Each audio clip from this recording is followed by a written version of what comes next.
Hello and welcome to the Club Development Scotland podcast, brought to you by Supporters Direct Scotland. In this episode of the podcast, we're going to be speaking to Mark Covington, CEO of Snap Sponsorship, a platform designed to help community sports clubs secure sponsorship and help them grow. Now, even before COVID struck, there were around 60,000 sports clubs in the UK operating at either a financial breakpoint or a deficit. And this really kind of needs to drill home the urgency for clubs to recruit and bring in new sources of income to support their activities. Sponsorship can form a vital part of income for any club, and questions of how to attain and retain sponsorship is one that is regularly discussed, and one that we hope to answer in this podcast with the help of Mark. Now, as I mentioned, Mark is the CEO of Snap Sponsorship. His inspiration and motivation for starting Snap was discovered whilst working on the funding and development of a new clubhouse at Mark's local rugby club. And having worked in a range of industries spanning voluntary to major blue chip firms, Mark identified a means to enable sports clubs to grow through sponsorship, which has resulted in the Snap Sponsorship portal. Mark talks through his story really from the very start, his ideas for the platform, how he's developed it over the years, and really touches upon best practice in terms of recruiting sponsorship to community sports clubs. So hopefully this is a podcast you'll enjoy, and without further ado, here is Mark Covington talking about Snap Sponsorship. So Mark, thank you very much for joining us on the podcast today. So as the founder of Snap Sponsorship, you guys are pretty steeped in experience when it comes to obtaining sponsorship for grassroots sports clubs. I wondered if you could tell us a little bit about Snap Sponsorship, how it came to be, and what kind of inspired you to start the platform. Yeah, of course. Well, first of all, thanks very much for inviting me along. I mean, from my perspective, why do we start it? I mean, I'm like many other volunteers, up and down the country, just passionate about my local sports club. Sport gave me a huge amount of value growing up as a participant, and then like what happens to everyone, you get to a point in time in life when you're not on the pitch, you're still on the sidelines. So did my stint in coaching. Had great fun bringing a youth age group through into seniors, and then ultimately coaching my local club's first team. I've been a member there for 25 years and seen various committees come and go, and see how the club was run. And whilst everyone did a phenomenal job, it became very apparent to me when we embarked on a redevelopment journey for our clubhouse that we really need to look at commercials differently. That's a huge undertaking for any club. Regardless of size, regardless of the grandeur of the redevelopment, whether we're talking 4G pitches, new pavilions, or whether we're talking just about a little refurb, these costs are significant to a membership organisation. The cost to our club was significant. We went for a full rebuild of the entire pavilion, and we needed to look at sponsorship and our revenue stream slightly differently. I was still a volunteer at this point, but I was starting to encounter problems which I thought, this can't just be our club that faces these challenges. We've got a really committed, passionate group of members. We've got really passionate volunteers who give up their time to do things on and off the field. But how do we generate revenue? Because I could just see that as a membership, we were so valuable. There's so many local businesses that would like to speak to us, like to engage with our members. And that's where it all started. I went from, volunteering, supporting my club, trying to help them secure sponsorship, which we had some really good success doing. We then started to get engaged by various other clubs in the local area saying, well, could you tell us how you've done it at your club? And all of a sudden we found ourselves telling other sports clubs how we were doing it so successfully at my club. And me and another person from my rugby club decided, actually there's an opportunity here to support clubs on a commercial basis. So we started it as a business, and Snap Sponsorship was formed back in 2012. Back then we were what you might describe as a consultancy. We were going out and burning shoe leather, walking the streets on behalf of clubs, knocking on the doors of local businesses and trying to position the club as something of value, trying to find some common ground where the business wanted to get involved and the club wanted to get involved, and they could deliver each other a kind of a win-win outcome. We had, again, some really good success with that in the first kind of 18 months, 2 years, and realised that there was a much bigger challenge here, both nationally and globally, for grassroots sport, but also the charity sector and various others around, how do we professionalise and streamline sponsorship, and how do we take this learning, this really steep learning curve that we've been on in that first 2 years, and share it with a grassroots community nationally.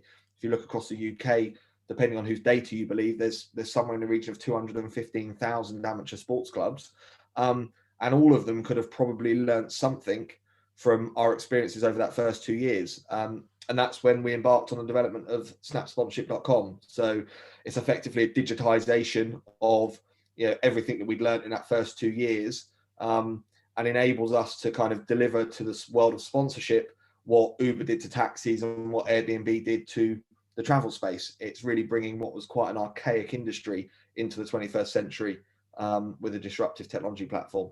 And what we've seen is it's enabled grassroots volunteers to be more efficient with their time, reduce the burden of administration, increase the sponsorship they're securing, and improving the retention of the sponsors they've already got. And that's the product we have today.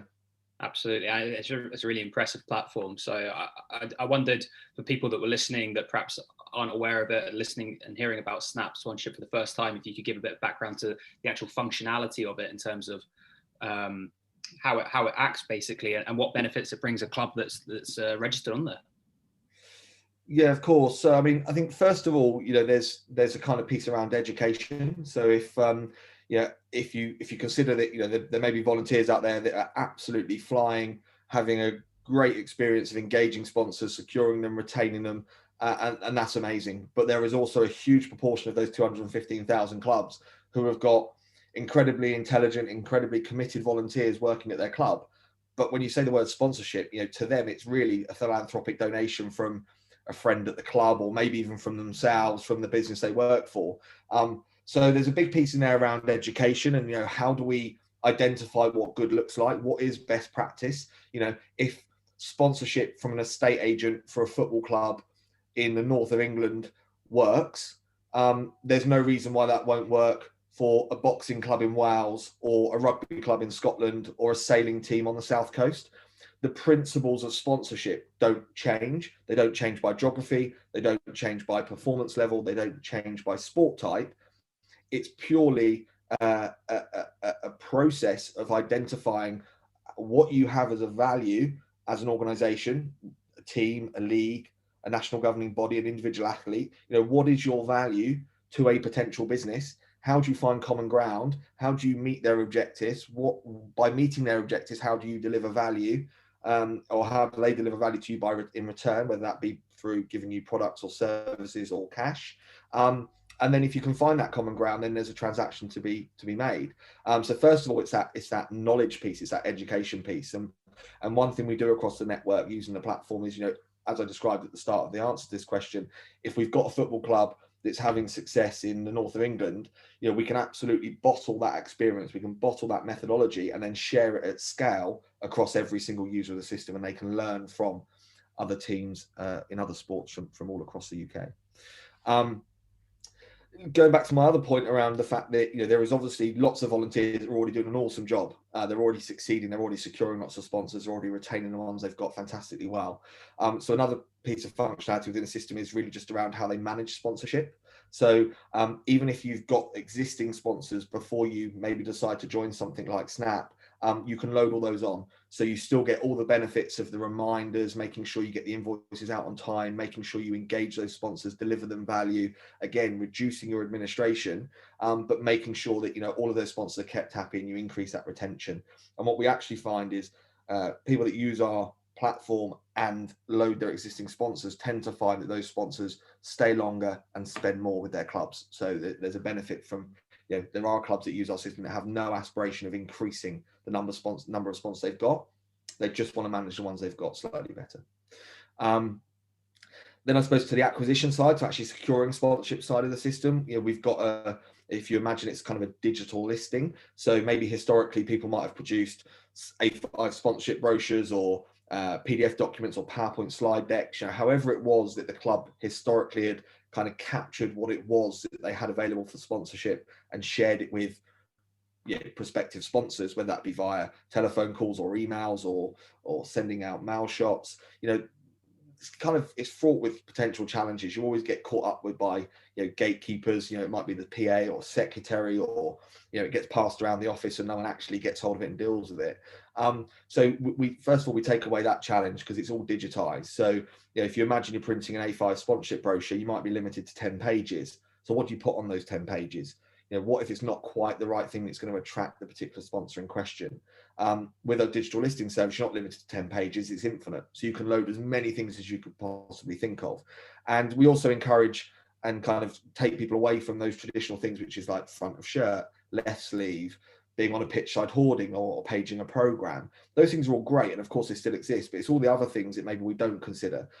What about covering expenses of coaches' travel? What about our digital assets? What about the newsletter we send to our members? What about being at the footer of a social post? I mean, there's all sorts of things that we need to understand are valuable to potential businesses.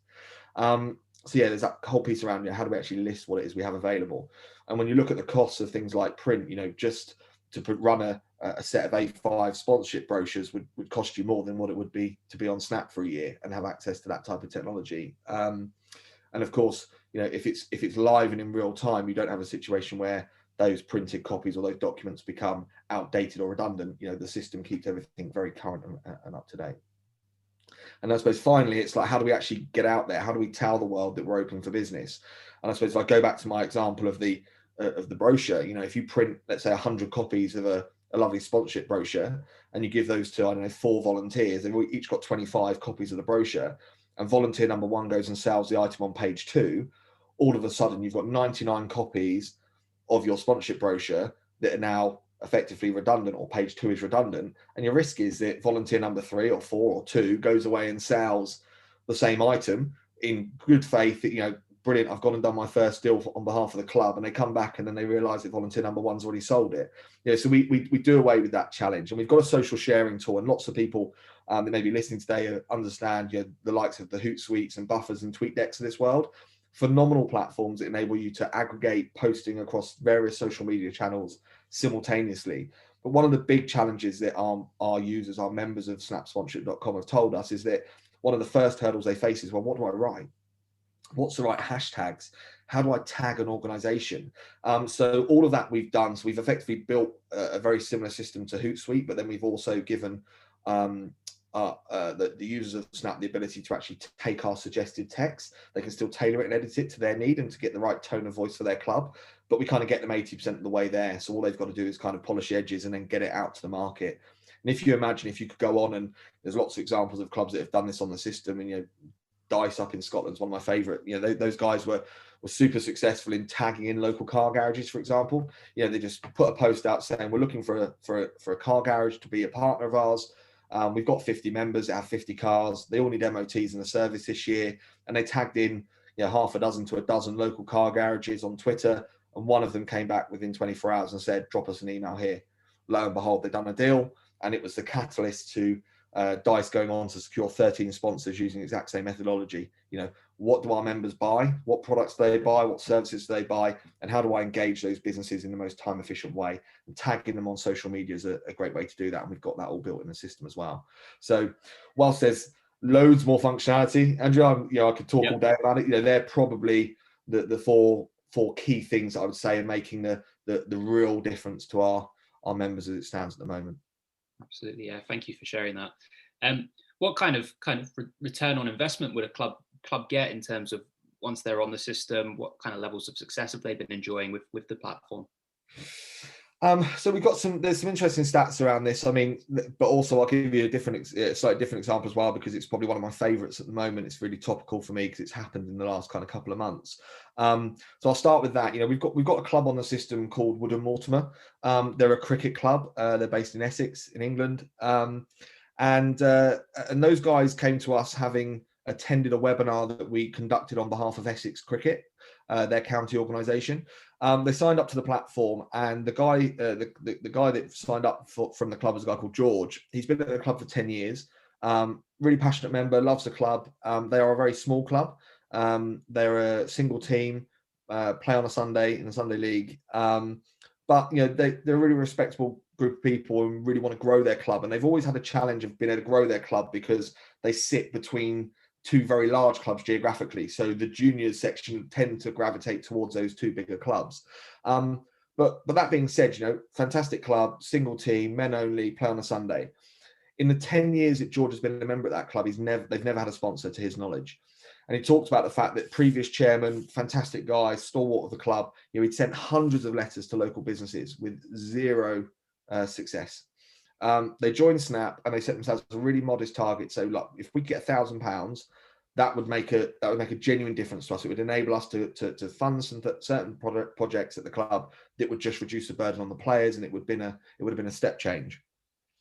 I'm delighted to say that after 10 days on the system, they secured £1,600, which was kind of bit of a mind-blowing moment for them. Wasn't remotely surprising to me or the team here at Snap, but to them, they were blown away. And we said, well, guys, you've got to revise your target because you can't be over target. So they revised it to 2,500. I think they got to about the 3-week point and they surpassed that. They revised their target to £4,000 and they've been on the platform, as I say, just over 3 months now. And at 3 months, they secured £4,000. So a club that had zero sponsorship set themselves an initial target of £1,000. Within 3 months, they smashed it and they're at 4,000. Back to your kind of main point about return on investment, when we talk about kind of key statistics at Snap, one of the things that we measure is, if someone is following our process, if they have 3 or more users on the system, because that's a key criteria. If we get a club that has 3 people sharing the burden, so maybe someone who's, a bit of a whiz on social, someone who's fairly tech savvy, and maybe the treasurer or chairman, whoever it may be, that needs to kind of sign off deals. If we've got 3 users on the platform, they're following our guidance, following the best practice that we've learned and we share from other clubs, what we're seeing is clubs are typically getting 100 times ROI. So we're seeing clubs on average secure somewhere in the region of £10,000. And that's based on a subscription of around £100 to Snap on an annual basis. So that's what we're seeing on average. Of course, by definition, an average means that there are some that are absolutely exceeding that considerably, and there are others that are, like Wood and Mortimer, that are only securing the kind of £4,000. But as I explained earlier, £4,000 to Wood and Mortimer is a huge achievement. Yeah, absolutely. That's an incredible achievement. I've maybe jumped a question ahead because I wanted to ask you about the sort of cost to a club, because for all the functionality that it provides, presumably there is a fee involved to a club.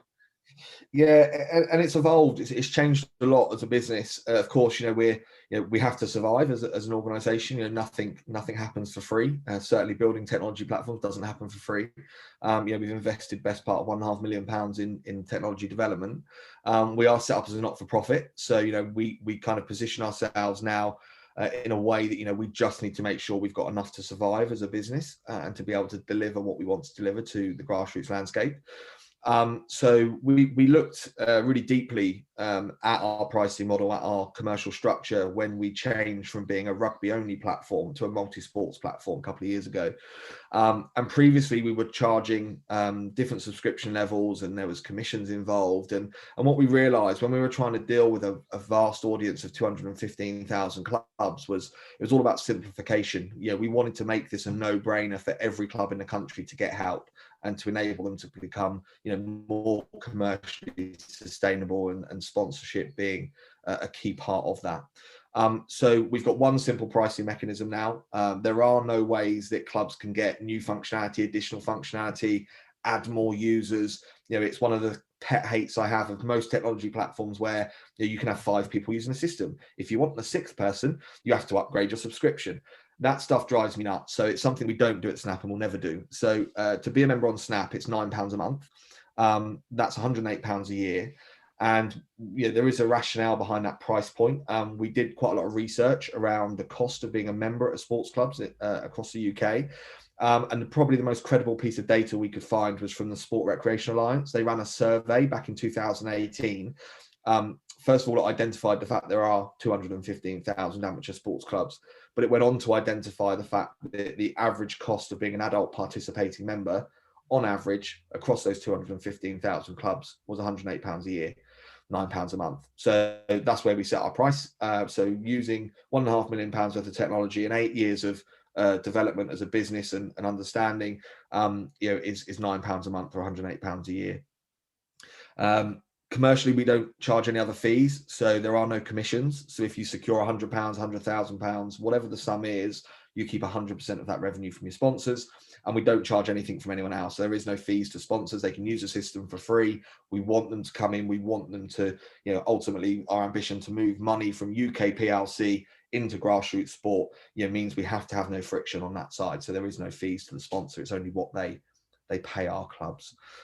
So we've got no commissions. It's £9 a month, but it's also worth noting that obviously, delighted to be here with you today, and obviously we've got this partnership with yourselves at Club Development Scotland, as we have with many other organisations across the UK. We're now partnered with over 50% of the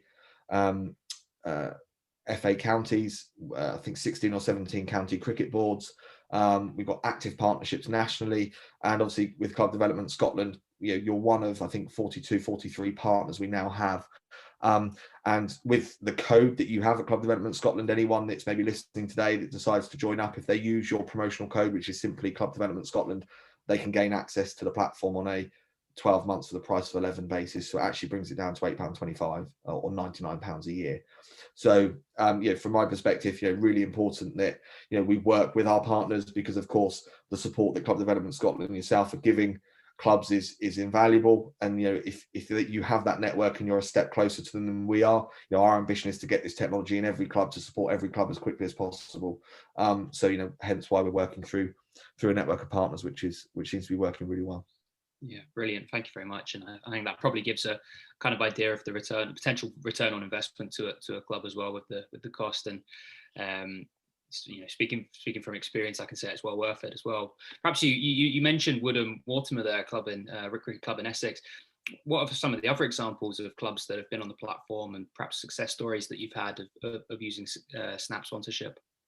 Yeah, I mean, we mentioned Woodham Watermer earlier. I mean, so, just recapping on those guys, Sunday League team, single squad, £0 to £4,000 from a standing start, phenomenal success for them. They were really proactive. There are no silver bullets with anything in life. There's no getting away from it. They put a bit of work in. But I think there's a really nice case study on our website where they talk really openly. What I love about it is I didn't realise we were recording for the first 15 minutes. And it's a really authentic opinion from them on the fact that, they set out with a low ambition in terms of, or expectation, I should say, in terms of value.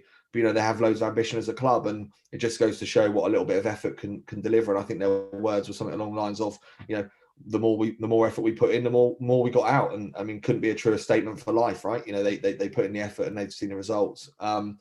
They're certainly not alone. I mean, if we pick a different geography and a different sport, again, I mentioned them slightly earlier. There's Dyche Rugby Club. They're based up in Scotland. Lovely guys up there. They're actually our first club in Scotland to ever sign up. So I flew up to Scotland and met them. Really humble guys. Went to their ground. It's a council rented pitch. They've got no infrastructure. It is literally a patch of grass with rugby posts on. There's no clubhouse. There's no facilities. It's adjacent to the local Asda superstore. Credit to the guys. They managed to negotiate a deal with the local Asda store manager. They got themselves a little ship container, which was in disrepair in the Asda car park. And they kind of adopted it as a club, gave it lick of paint. And that's where they store their bibs, balls and cones. The clubhouse is a local pub. And those guys, they started off with kind of £300 of sponsorship revenue.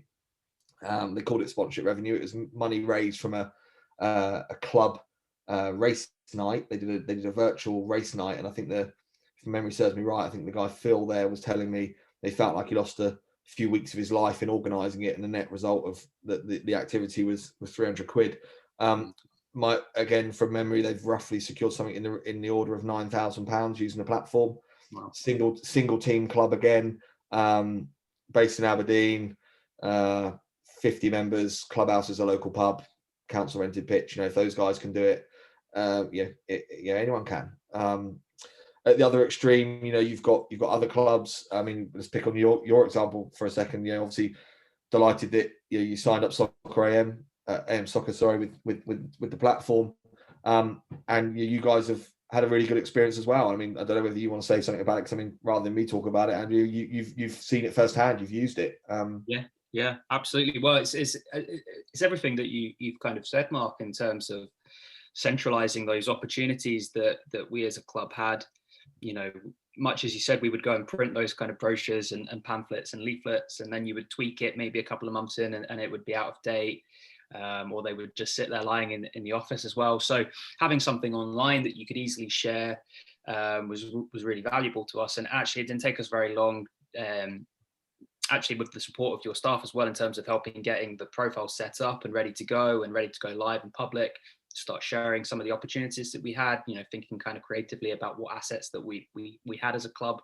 But having Snap there really has been successful for us in terms of bringing in income from both people that are already associated with the club that weren't aware of those opportunities perhaps, and people that we didn't know knew much about the club or were interested in it. So it's massively helped us. So in that sense, the return on investment has been great. Yeah, I think you pick up on a really good point there, because it's very easy to get kind of blinkered by, we're going to go out to a new business we don't know, we've never spoken to before, and try and impart on them on the passion that we have for our club, why we think it's great for them to be involved. But actually looking within your own membership, how many mums and dads and guardians of little Johnny or little Jane, in whichever age group it might be, could be the most phenomenal sponsor for the club, but just at this moment in time doesn't know how to get involved. It's unrealistic to expect any volunteer to speak to every single parent, to know every single person in every single age group at the club. All of a sudden, if you can somehow digitize this using Snap and share it on whatever communication method your members use, and it might be that the under 8s use Facebook Messenger, the under 12s use a WhatsApp group, the under 18s use an email system, whatever it is, at the end of a URL, you can be displaying to them, you can be showing them everything the club has to offer from a sponsorship perspective. And again, many of our users find that actually a lot of that new sponsorship contact, a lot of that new revenue comes from people that are, as you rightly pointed out, are already members of the club. They're already 90% of the way there, because they already have the passion and connection. They just need to be shown the way. Really good point. Yeah, absolutely. And I mentioned there some of the support that we got from the Snap team. Perhaps you could tell us a little bit about who's involved alongside yourself. Obviously the founder of Snap, but who are some of the staff you've got working at Snap? So we've got a really, I'm really I'm in awe of a lot of our team members. We've got some phenomenally well-educated, passionate sports people, and equally we've got some people who have just been very new to an industry but very tech savvy. And what I found is we've created a team here which are kind of become passionate about every club that we have on the system. And it's really hard probably for me to articulate, but when I speak to the team we've got here, the team of account managers that support all of our clubs, these guys talk as if they're members of the club, and that's what I think makes them so helpful and so valuable to our customers. When I see disappointment, when I see like genuine upset from some of my members of staff when sponsorship deals come to an end with clubs, for no one's fault. They may have just run their course, they may have met their objectives, and they've served their purpose, and they've run their natural cycle. I see some of the same disappointment amongst my team as like you'd see from the actual people at the club as well. So that for me is kind of the start point, is the passion. We've got a really passionate team of people. How do we support our clubs? Well, most of our clubs come on the system, sign up, and then they follow the natural flow that the system takes them through. We use a system called WalkMe, which enables people to come on, and it literally click by click walks them through the entire process of building a profile and going live. The record as it stands at the moment from sign up to going live is about 90 minutes. Someone coming on, using the guidance notes and just getting it done. Equally, we've got plenty of customers that sign up and then pick up the phone or come on the online chat function we have on the website and say, I signed up, what do I do next? And equally, that's absolutely fine. So every single one of our clubs on the platform gets assigned an account manager. The account managers are on hand, on email, on phone to support. We've got 24-hour chat on the platform, so there is someone there to kind of pick up and answer questions. So we will make any club that wants to be successful on Snap successful. If they're prepared to put in the time and talk to our account managers, I'm yet to find a club that's followed our guidance and not had really good success and really good outcomes. So I suppose the key thing for me is no one should fear technology to enable them to move forward their sponsorship. If they embrace it, we will make them successful. We live and die by the success of those clubs, because one thing I didn't mention earlier is we have removed and endeavored to make this an absolute no-brainer for clubs, and we respect and understand, having come from a volunteering environment in clubs that, we don't want to take money from grassroots sport. We're in the business of putting it in there. So clubs can cancel at any time. If they sign up to a monthly package, they can stop at 30 days, 28th day of the month, they can cancel and not pay the next subscription of £9 on Monday morning. So, if we're not delivering value, we don't exist. So the great thing for me is that, we give clubs that flexibility, but we also have a passionate team that will make them successful. And I suppose one thing that one of our members said to me, which I think sums it up really well, they kind of expressed a nervousness about being capable and IT literate enough to use the technology. And after they set up their profile and secured their first sponsor, that their words to me were, not quite quote, but it was something along the lines of, oh, well, if I knew it was as easy as joining a Zoom call, and that was the benchmark kind of for the IT knowledge they needed, I would have started a lot earlier. Which, coming from a slightly older person who was chairman of the club, was really reassuring to me, because obviously naturally it's one of our concerns is, does the technology provide a barrier to access, a barrier to entry for anyone? And we've got people from all sports, as I mentioned, at all performance levels, but we've also got a lot of disability athletes that have come on board, and there's been some adaptations made to the system to make sure that, maybe people that use screen readers or necessarily don't have the ability to converse using speech or use phones, we've developed things which support them better as well. So, it will always keep evolving. And what I love again about the system is the fact that, all of what we've produced, all of what we've designed and developed on the platform has been driven by solving the problems that our customers, our members, volunteers, much like probably people that are listening today, have brought to the table. There is a feedback loop which never stops. The very top of every profile on the dashboard, there is the ability for a club to tell us what they think could be improved, what would help them better. And that just comes as a constant feedback loop, and we just keep developing functionality which solves those problems for them. So ultimately, if someone can turn on the computer, if someone could probably log on to listen to this conversation we're having today, by definition, they can build a Snap profile. So, and we will get them there. Absolutely brilliant stuff. So just more broadly, you mentioned kind of Dyche Rugby Club, the kind of single team setup. I suspect there'll be a lot of clubs that are in that kind of same boat, that perhaps would wonder what they have to offer in terms of actually attaining and recruiting and attracting sponsorship. So I just wondered what kind of advice you would offer them in terms of thinking creatively, what kind of things they should be thinking about in terms of attracting some of those sponsors if they were a bit worried that they didn't have anything to offer. Yeah, I defy anyone to say they haven't got anything to offer, and actually we don't need to kind of make this very complicated. If we go back to that Dyche example we used earlier, if anyone listening today plays a sport, whether they're as an individual or as a team or as a club, for example, do you drive a car? And I'll go back to my simple garage example. Well, if you drive a car, if you have a membership of 20, 50, 100 people, however many it may be, 1,000, 2,000, how many cars have you got? Now, we can't expect every single one of our members to drop the car garage, the MOT station, whoever it is that they've loyally used for the last 10 years. But there will be a proportion of our members who would be prepared to potentially switch or don't yet have a loyalty to a particular place. Or better still, we already have, half our membership using a particular garage. Well, of course, if we can understand that and capture that as a value, introduce ourselves to a relevant sponsor, explain why we think we're valuable as a club, identify to them the potential value of a partnership with us, then why wouldn't a sponsor want to get involved? And using that Dyche example again, it's like, well, if I can present to them that we think that 50% of our 50 members might come and get an MOT, of which we expect a certain amount to fail and need a bit of remedial work.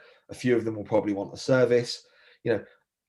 We did this exact piece of work, desktop exercise for Dyche, and we established that they're probably conservatively worth somewhere in the region of £5,000 to a local car garage. Well, they tagged in however many it was, half a dozen local garages, and as I said earlier, within 24 hours, one of them comes back and kind of bites, because they've got that fear of missing out. They don't want to be, they've got 5 of their competitors tagged into that social post. Well, of course they want, someone's going to jump first because they're going to get that fear of missing out, and that worked. And it's not just about that value that year. It's like, well, then when we're presenting this to a potential sponsor, what's the lifetime value we're presenting?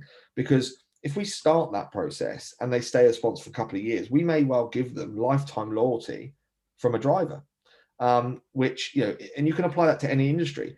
How many members at the club get their windows cleaned at their house every month? The local window cleaner. How many people move house? If you look at the UK average statistics, 15% of the population move house per annum. Just let that sink in for a second. If you imagine you take your membership and you work out, or if you just use really simple desktop mathematical kind of equation, if 15% of your members were to move house, and you know what your average house price is in your local area, and we take an arbitrary figure, even 0.5%, 1% fees that a estate agency charge, it's probably an eye-watering sum of money that a local estate agent could potentially earn from your members if they become the local trusted partner of the club. Mm-hmm. So it's really just about identifying, what is it that a potential sponsor might want, explaining to them the fact that you've done that piece of work, you've understood, you've gone about your business to understand what you think that sponsor might want in terms of a return from your membership, how you think you might go about doing it, and then ask the question, would you like to be, our preferred estate agency partner of ABC Sports Club?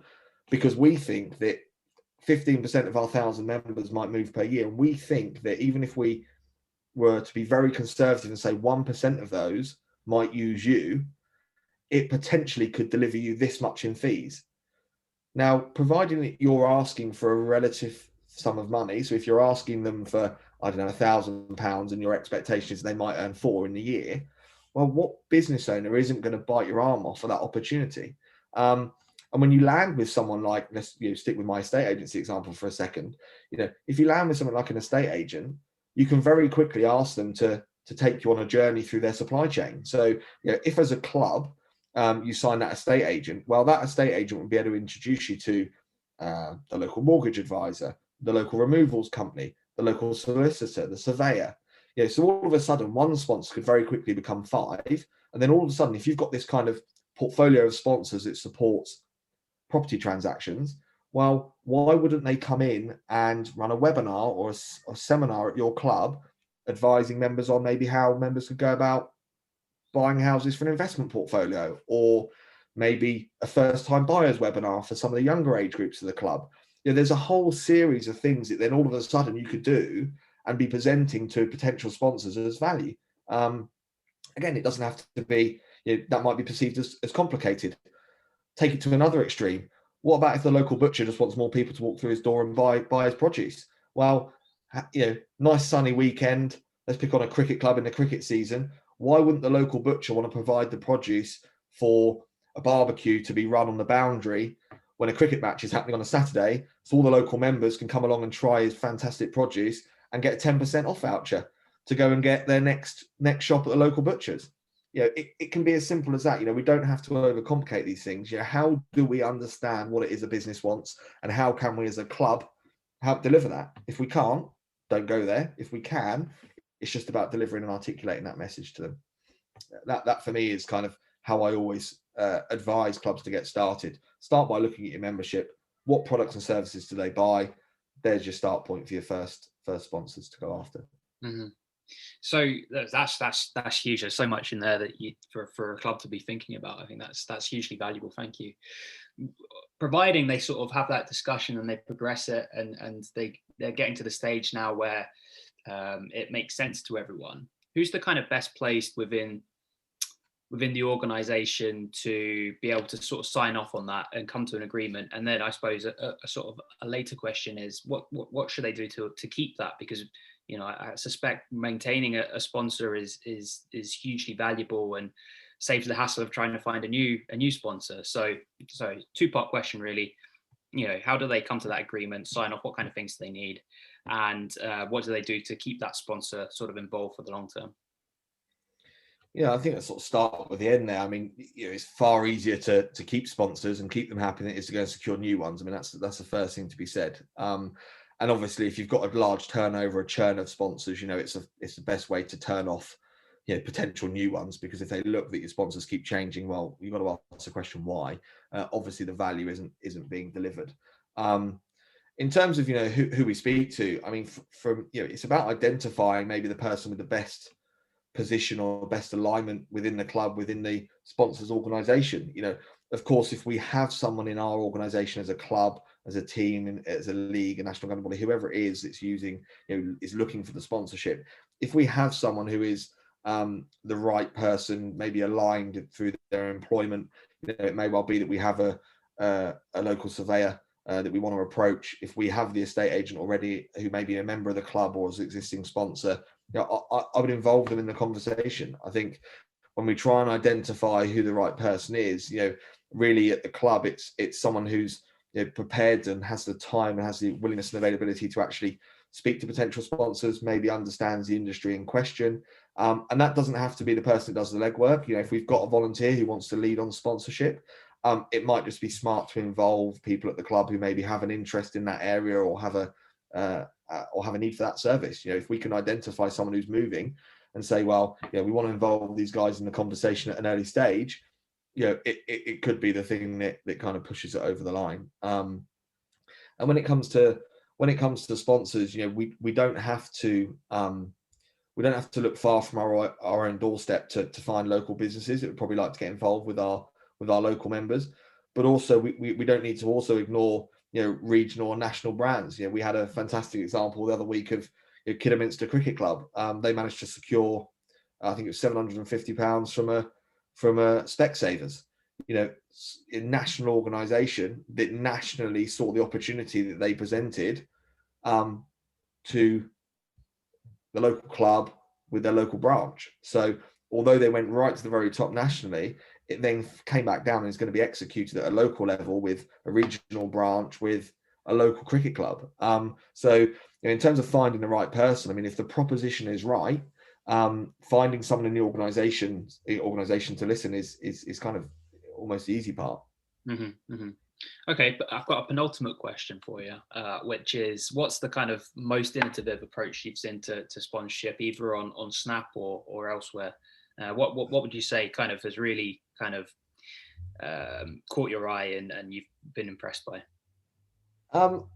I suppose there's really different approaches that people come up with. And I think if innovative could be the right word, I suppose, to describe some of this. I mean, I'll give you a couple of examples. I mean, one of my favorite things that I saw, or not favorite, one of the things I've seen a club do is generate what they describe as kind of raffle tickets. So we have what we describe assets and opportunities within the Snap system. So an asset is kind of the container, and then the opportunities are the bits that go within it. So an asset might be the first team shirt, and then the opportunities would be the left sleeve, the right sleeve, the chest, the back. So it's kind of the components. We had one club who sort of looked at the system and then they looked at their resource they had as a club and the amount of volunteer capacity they had, and they kind of established the fact that, or they certainly got to a point where they were quite concerned about offering too much detailed activation, too much commitment to local businesses, because they were worried about underperforming, about under-delivering as a club. So they took the decision just to load the asset as raffle and the opportunities as ticket 1, 2, 3, 4, and so on. And what that enabled them to do is sell those raffle tickets at a blanket cost to all the local businesses that they could get interested. And then they just did a draw. So the first person out the hat went on what they perceived to be the most prestigious opportunity, which was the front of the shirt. The second person out got the next one, and so on and so on. So all of a sudden you had hundreds of businesses paying a relatively low sum of money each, but overall that gave them quite a significant sponsorship revenue stream. And then they just got divvied up based on the draw in terms of what it was they were allocated as a sponsor, but they all got acknowledgement on the website and a link and various other things. So that was kind of, I suppose, innovative in terms of a manipulation of the system that we've created just to enable our members to use it how they see fit. A second example I'd give you is what's been really interesting during kind of this pandemic that we've all just been experiencing for the last kind of 18 months. Is clubs have found themselves in a position where they've got some consistent fixed costs that don't go away, even though maybe they haven't trained or they haven't played. And we've seen people using the system to actually list those costs. So, the gas, the water, the electric, the insurance bills, the monthly direct debits.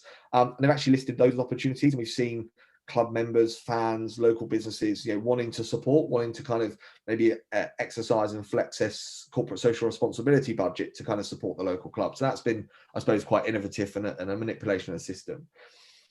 And I suppose at the other extreme, and probably one of my proudest examples of what I would call like really smart activation is there was a deal done with an organisation called Optegra, with a local rugby club and also a local cricket club. They sponsored both.